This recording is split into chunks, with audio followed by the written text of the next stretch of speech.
안녕하세요. 바이오놀드입니다. 오늘은 미국의 3대 지수 추종 대표 ETF DIA, SPY, QQQ에 대해서 알아보는 시간을 가져보도록 하겠습니다. 우선 미국에는 3개의 지수가 있어요. 첫 번째는 이제 다우존스 지수가 있고, 그다음에 S&P 500 지수가 있고, 그다음 나스닥 지수가 있습니다. 다우존스에 이제 편입되어 있는 종목은 30여 개의 이제 종목으로 구성되어 있고, S&P 500은 이제 500여 개의 종목으로 구성이 되어 있습니다. 그리고 나스닥은 무려 3천여 개의 이런 종목으로 이제 구성되어 있는 게 이제 나스닥 지수가 돼요. 그런데 이제 이 세 개 지수가 이제 지수를 산출하는 방식이 조금씩 다른데요. 우선 S&P 500과 나스닥은 같습니다. 우리 코스피와 같이 기업들의 시가총액으로 이제 산출을 해요. 기업들의 시가총액으로 이렇게 산출을 합니다. 그 말은 기업이 시가총액이 큰 기업일수록 이제 1, 2, 3위 이렇게 순차적으로 이제 포진이 된다라는 뜻인데 다우존스는 지수 산출 방식이 조금은 독특합니다. 어떻게 산출을 하냐면요. 기업들의 주당 가격으로 이렇게 산출을 하게 됩니다. 그래서 주당 가격이 높은 종목에 이제 영향력이 커지게 되는데요. 그러니까 한 주당 가격이 높으면 그만큼 다우존스에 미치는 영향이 크다라는 것이 되겠습니다. 그런데 이게 기업 가치가 커도 우리가 이제 테슬라도 그렇고 이런 애플도 그렇고 이제 한 주당 가격이 높으면 개인들이 이제 거래하기 힘드니까 기업 가치는 그대로인데 이제 액면 분할을 하는 경우가 생기잖아요. 그러면 액면 분할을 하게 되면 그 기업 가치는 시가총액 그대로 변하지는 않았음에도 불구하고 한 주당 가격이 낮기 때문에 이 다우 지수에 미치는 이제 영향력이 적어진다라는 것이 약간은 엄청난 어떻게 보면 이제 단점이 될 수가 있겠죠. 그 지수를 이렇게 산출하는 데 있어서. 그래서 편입 종목을 보시면 다우존스 같은 경우는 뉴욕 거래소와 나스닥 거래소에 포함되어 있는 이 종목들 중에서 이제 30, 미국을 대표하는 이제 30여 개의 종목으로 이제 구성을 하게 되고요. S&P 500 같은 경우도 이제 뉴욕과 나스닥 거래소에서 이제 거래되고 있는 종목들을 이게 500개의 종목으로 이제 추려가지고 이제 만든 지수가 되겠습니다. 그리고 나스닥 지수는요, 이 나스닥에 있는 거래소에서만 운영되고 있는 지수로 이제 운영이 되고 있습니다.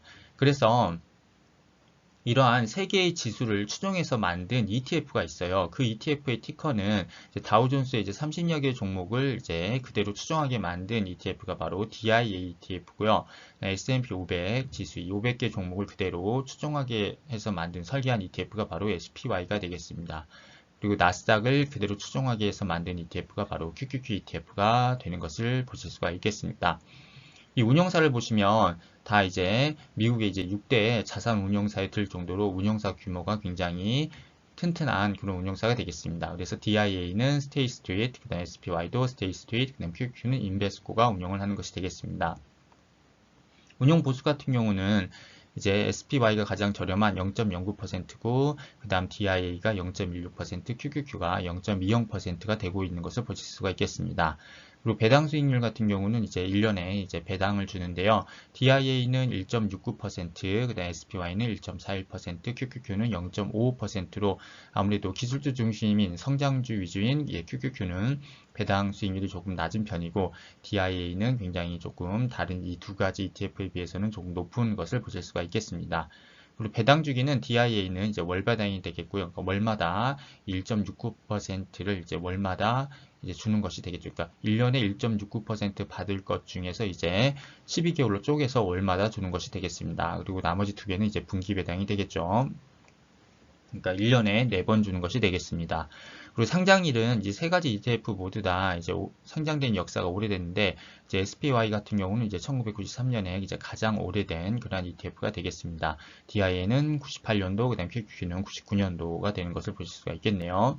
그다음에 2021년 4월 5일 한 주당 가격을 보시면 DIA는 이제 331불, SPY는 400불, QQQ는 324불로 DIA와 QQQ는 거의 이제 비슷한 가격 한 주당 가격을 보여주고 있고 SPY가 조금 비싼 것을 보실 수가 있겠습니다.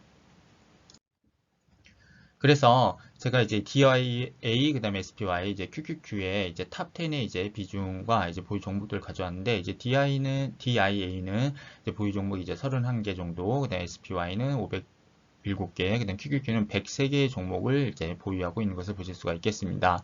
그리고 탑10의 비중은 이제 DIA랑 이제 QQQ 같은 경우는 거의 이제 50% 가까운 비중을 보유하고 있고, SPY는 이제 26.37%의 비중을 보유하고 있는 것을 보실 수가 있겠습니다. 그래서 이제 탑10의 보유 종목의 이제 순위를 보시면 비중이 이렇게 쭉 나와 있는데요. DIA부터 보시면 이제 1등 기업부터 해가지고 이제 나와 있는 것을 이렇게 보실 수가 있겠습니다. 그래서 7.27%, 6.49%, 그 다음에 6.09% 이렇게 비중이 점점 줄어드는데, 제가 아까 처음에 설명드렸다시피 이제 DIA 같은 경우는 한 주당 가격이 이제 높은 이제 종목이 이제 이 지수에 미치는 영향이 크기 때문에 이제 탑10의 보유 종목의 비중도 보시면, 이 비중 보시면 제가 2021년 4월 5일 기준으로 해서 한 주당 이제 가격을 가져와 봤는데요. 이제 유나이티드 헬스라는 이 그룹을 보시면 이제 한 주당 가격이 367불이 되겠습니다. 그리고 비중은 7.27%가 되는 것을 보실 수가 있겠죠. 그러니까 가장 DI에서 많은 비중을 차지하고 있는데, 그 이유가 이제 한 주당 가격이 이제 높기 때문에 그렇습니다. 그다음 두 번째를 보시면 골드만삭스 같은 경우는 이제 6.249%로 이제 2위에 이제 비중을 가지고 있는데, 한 주당 가격이 이제 유나이티드 헬스에 비해서는 조금 낮은 331불이 되는 것을 보실 수가 있겠습니다. 그리고 홈디포가 이제 세 번째가 되는데요. 이제 6.09%의 비중을 가지고 있고, 이제 한 주당 가격은 골드만삭스보다는 낮은 이제 309불이 되는 것을 여러분들께서 확인하실 수가 있겠습니다.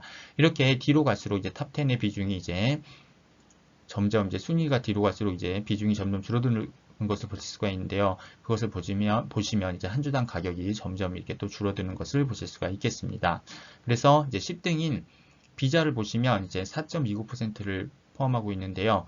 한 주당 가격이 나머지 9개 종목에 비해서는 가장 낮은 218불로 가장 낮은 가격대를 보여주고 있기 때문에 이제 비중도 이제 4.29%로 이 탑10 중에서는 가장 낮은 것을 보실 수가 있겠습니다. 그리고 SPY와 이제 QQQ는 시가총액 순서대로 이제 우리가 알고 있는 그러한 방식대로 이제 지수를 이제 구성을 하고, 그래서 탑10의 보유 종목도 이제 시가총액으로 이제 구성을 하고 있는데요.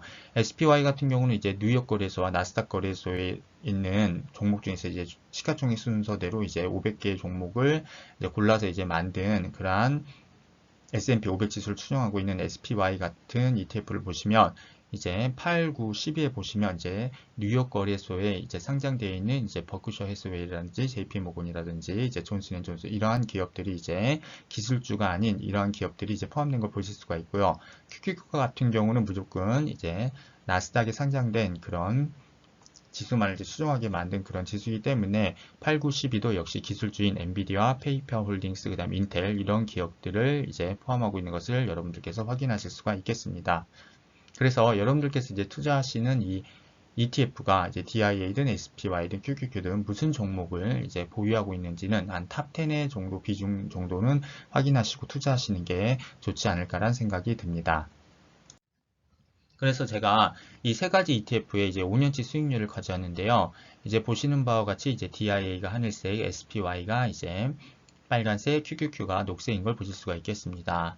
보시면 DIA와 SPY는 5년치 수익률이 거의 비슷한 걸 보실 수가 있겠어요. SPY가 95%, DIA가 88% 정도 되는 것을 보실 수가 있겠네요. 그런데 이제 QQQ 같은 경우는 이제 197%로 5년에 이제 한 3배 가까이 성장한 것을 여러분들께서 확인하실 수가 있겠습니다. 마지막으로 저는 이제 이 DI ETF를 투자하지 않고는 있는데요. 그 이유와 오늘의 결론을 한번 내려보도록 하겠습니다. 제가 DI ETF를 투자하지 않는 이유는요. 첫 번째는 다우존스 지수를 추종하는 이 DI ETF는 30 종목만으로 미국 시장 전체를 대변하기 저는 힘들다고 판단을 하였습니다. 그러니까 미국에 수많은 기업이 있는데 그 중에 이제 30 종목만으로는 이제 미국을 대표하기 힘들다는 생각을 했고요. 그리고 다우존스는 지수 자체를 이제 기업의 주당 가격으로 산출하는 방식이므로 정확하게 그 기업의 가치가 온전히 지수에 반영되었다고 보기는 어렵다고 생각을 하고 있습니다.